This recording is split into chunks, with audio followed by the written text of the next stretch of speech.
નમસ્કાર, હું દીપલ. આપ જોઈ રહ્યા છો ગાંધીનગરની સૌપ્રથમ web news channel live Gandhinagar. તો આવો નિહાળીએ આજનું જીવતું ધબકતું ગાંધીનગર લાઈવ ગાંધીનગરની નજરે. જિલ્લા કાનૂની સેવા સત્તા મંડળ જિલ્લા કોર્ટ ગાંધીનગરના ઉપક્રમે સરકારી પગાર કેન્દ્ર શાળા ખાતે બે કાનૂની શિબિરનું આયોજન કરવામાં આવ્યું હતું, જેમાં જિલ્લા કોર્ટના પેરાલીગલ વોલન્ટિયર શ્રી હસમુખભાઈ મેકવાને બાળકોને બાળ અધિકારો અને કાયદા વિશેની માહિતી આપી હતી. જ્યારે 12મી જાન્યુઆરી રાષ્ટ્રીય યુવા દિન ઉજવણી અંગે શ્રી હસમુખ મેકવાને સ્વામી વિવેકાનંદના પ્રેરક પ્રસંગો દ્વારા યુવાનોને જીવનમાં ધ્યેય, સિદ્ધિ અને પ્રેરણા અંગે માર્ગદર્શન આપ્યું હતું. જયરામભાઈ સોની પેરા લીગલ વોલન્ટિયરે આ પ્રસંગે મફત કાનૂની સલાહ અંગે વિસ્તૃત માહિતી આપી હતી.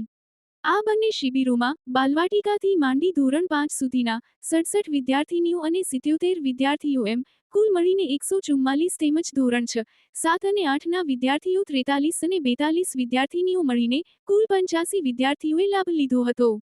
શાળાના આચાર્ય શ્રી યોગેશભાઈ પટેલ, ઉપાચાર્ય અંજનાબેન પટેલ અને શિક્ષકગણનો વિશેષ સહયોગ મળ્યો હતો. માય ભારત અને નહેરુ યુવા કેન્દ્ર ગાંધીનગર દ્વારા આંતર જિલ્લા યુવા આદાન પ્રદાન કાર્યક્રમનો ઉદ્ઘાટન સમારોહ યોજાયો.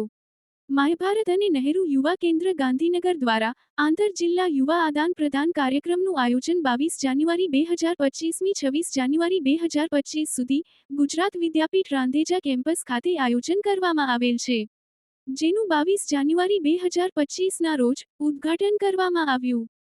જેમાં મુખ્ય અતિથિ વિશેષ તરીકે શ્રી દુષ્યંત ભટ્ટ, રાજ્ય નિર્દેશક માય ભારત ગુજરાત, તેમજ અતિથિ તરીકે શ્રી વિષ્ણુભાઈ પ્રજાપતિ, જિલ્લા કમાન્ડન્ટ હોમગાર્ડ, શ્રી સલોનીબેન પરીખ, રાષ્ટ્રીય સેવા યોજનાનો પુરસ્કૃત, શ્રી કશ્યપ નિમાવત, તંત્રી શ્રી તસવીરે ગાંધીનગર, શ્રી પંકજ મારેચા, જિલ્લા યુવા અધિકારી તેમજ પોરબંદર શહેરના મહેમાન બનેલા યુવા સાથીઓ હાજર રહ્યા હતા. આ સમગ્ર કાર્યક્રમ દરમિયાન પોરબંદરના મહેમાનો સમગ્ર ગાંધીનગર જિલ્લાની રહેણીકરણી, સંસ્કૃતિ, પ્રવાસન સ્થળો જેવી વિવિધ બાબતોની માહિતી તેમજ રૂબરૂ અનુભવ કરશે. આ સમગ્ર ઉદ્ઘાટન કાર્યક્રમને સફળ બનાવવા માટે નહેરુ યુવા કેન્દ્ર ગાંધીનગરના યુવા સ્વયંસેવકોએ ભારે જહેમત ઉપાડી હતી.